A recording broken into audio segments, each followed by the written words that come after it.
If you're trying to make better sports content, stop shooting everything in 60 frames. Seriously, stop. I've been shooting sports content every day for almost 3.5 years, and through a very painful trial and error process, I have learned a lot about what works and what doesn't, and the countless amounts of times I wish I shot something a certain way, or I wish I used a different frame rate or a shutter angle. But don't worry, because I'm gonna break down everything that I've learned and the best camera settings for what you're trying to shoot for any kind of sports content. And if you guys want to see my most recent UFC promo, then click this link right here. I am extremely proud of the cinematography and just how this whole project came together, and I will be referring to a lot of these shots as we go on throughout the video. So if you guys want to check that out, just click that link right there. So my first piece of advice is don't just mindlessly set your camera to 60 frames when you're shooting sports content. When you set your frame rate to 60 frames, that means you have to bump your shutter to 120, because your shutter in most cases should be double your frame rate. For example, if you're shooting at 24 frames, then your shutter should be at 1/48th or 1/50th. And if you shoot in 60 frames, then it should be at 120.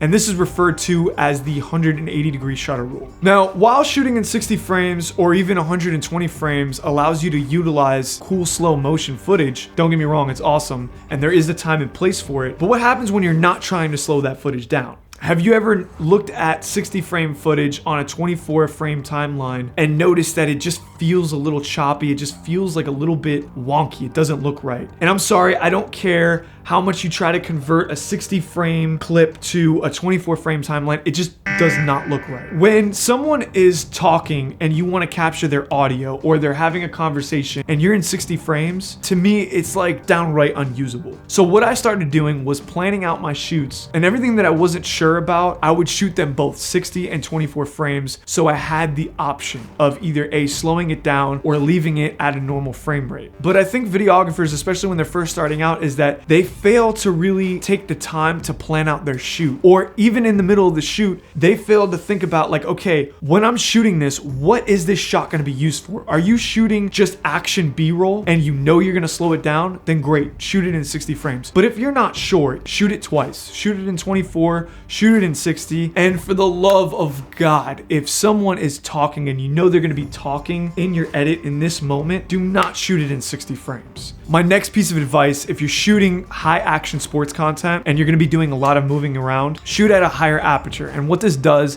is give you a larger depth of field, and it's a lot easier to keep your subject in focus, especially when you're doing a lot of movement. When I first started, I made a huge mistake that I thought everything needed to be shot with a really shallow depth of field. Then I got home and I realized half my shots were out of focus. So depending on what you're shooting, I would be somewhere between an f2.4 and an f6. But if I'm running after or behind my subject, I usually tend to set my aperture around 5 or 6. I'll just set a focus point of whatever our distance is, and I'll just try to run in that same distance as my subject and try to keep that same distance between us as we're doing the movement. Because while I'm running, it's impossible to sit there and try to focus unless I have a designated focus puller. Now, my next tip is going back to the shutter angle, and depending on the style of the edit or the content that you're trying to make, you might want to try shooting at a 90-degree shutter angle, and here's why. By shooting with a 90-degree shutter angle, there's a lot less motion blur, and every movement is going to be exaggerated and feel a little bit more chaotic. And what I like to do is use this on a lot of scenes that have a lot more motion, or if I'm shooting with the intention of trying to capture chaos or high impact anticipation type of content. And a great example of this is how they shot the beach scene in Saving Private Ryan. As you can see, the camera feels pretty chaotic. All the movements are like very exaggerated. So the next time you're shooting sports content,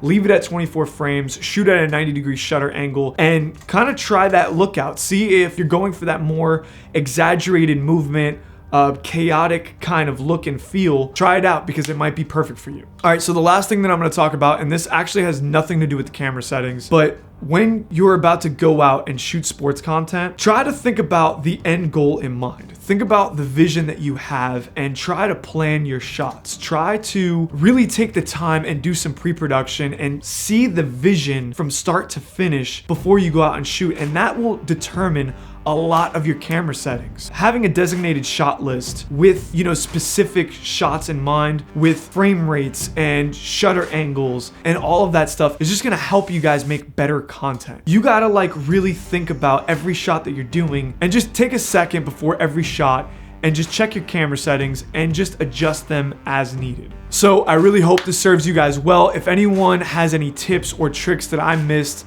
please drop them down in the comments below. And if you haven't already, please like and subscribe to this channel, and I'll see you guys in the next one. Deuces.